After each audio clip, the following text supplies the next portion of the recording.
Welcome to the presentation on the Security Deposit Claim Form. Moving forward, we will be referring to the Residential Tenancies Tribunal as the RTT.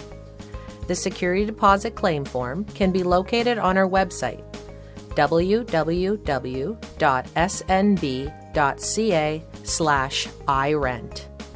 The RTT website is easy to navigate and is full of useful information and resources. Here, we are outlining the process which transpires when claims are submitted to the RTT. When making a claim on a security deposit, remember that the tenancy is joint and several, meaning that when you claim on a tenancy, you claim on all parties involved. Please refrain from adding children to the remittance, as funds must be paid out to the parties they are registered under. Landlords have 7 days from the end of a tenancy to make a claim. Be sure to refer to the website for more information on how to determine the end of a tenancy. Please remember that Section 1 of the form is about the identification of premise and tenants. Identify yourself as a landlord under Name of Landlord, and remember, when doing so, to please put the name of what is listed under the security deposit the RTT has on file. If you have a tenancy number, please fill it in. Having the tenancy number will speed up the process. The tenancy number will be on the certificate that you receive weeks after remitting the security deposit. You can also add the landlord identification number if you have it. If not, don't worry, it's not mandatory. Check whether this is a new claim or a revised claim. This will help the RTT triage your claim efficiently. Next, you are going to fill out the premise information: street number, street name, street type, apartment number, municipality, province, and postal code. Then you will fill out the tenant information, first and last names of the tenant, and if there are multiple tenants, please provide all full names of the tenants. Please note, each box is for one tenant. Section 2 of the form is all about tenancy details. These details are very important to the RTT, as it will help us know about the tenancy agreement between the landlord and the former tenant. The landlord must indicate when the tenant vacated. Do not leave this blank, as the RTT cannot guess. Think to yourself, when did the tenant vacate? When did the tenant move their belongings? When did the tenant return the keys? Or, when did you become aware that they were no longer there? Did the tenant provide written notice? If yes, put the date. If no, indicate accordingly.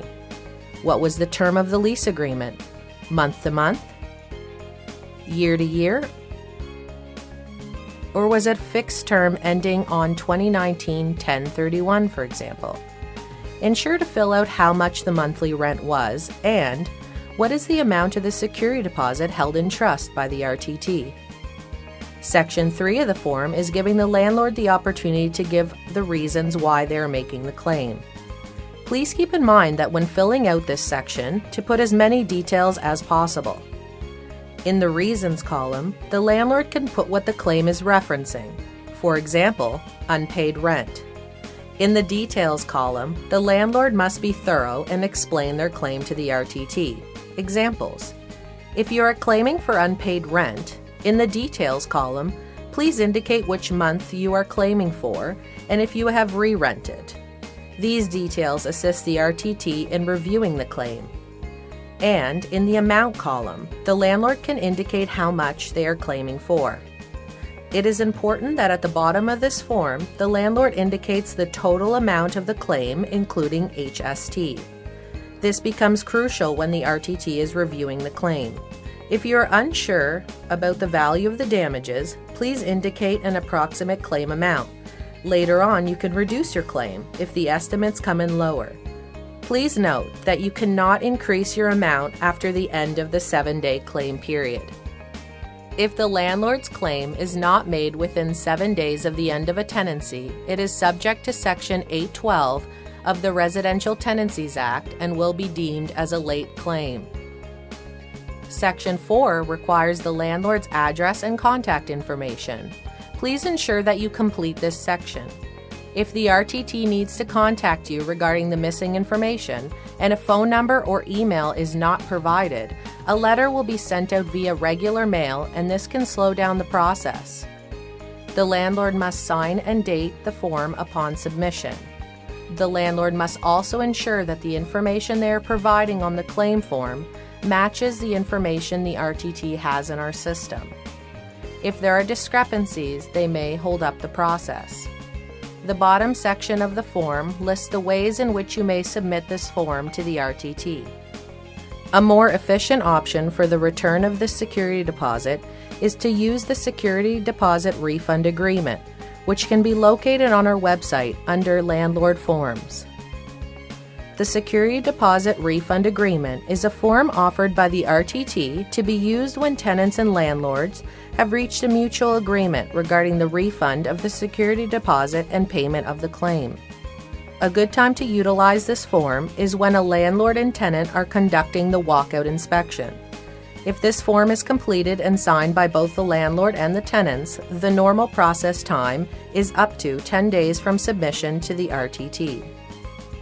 The landlord must understand that by completing this form, the security deposit will be refunded accordingly. No further claims will be entertained.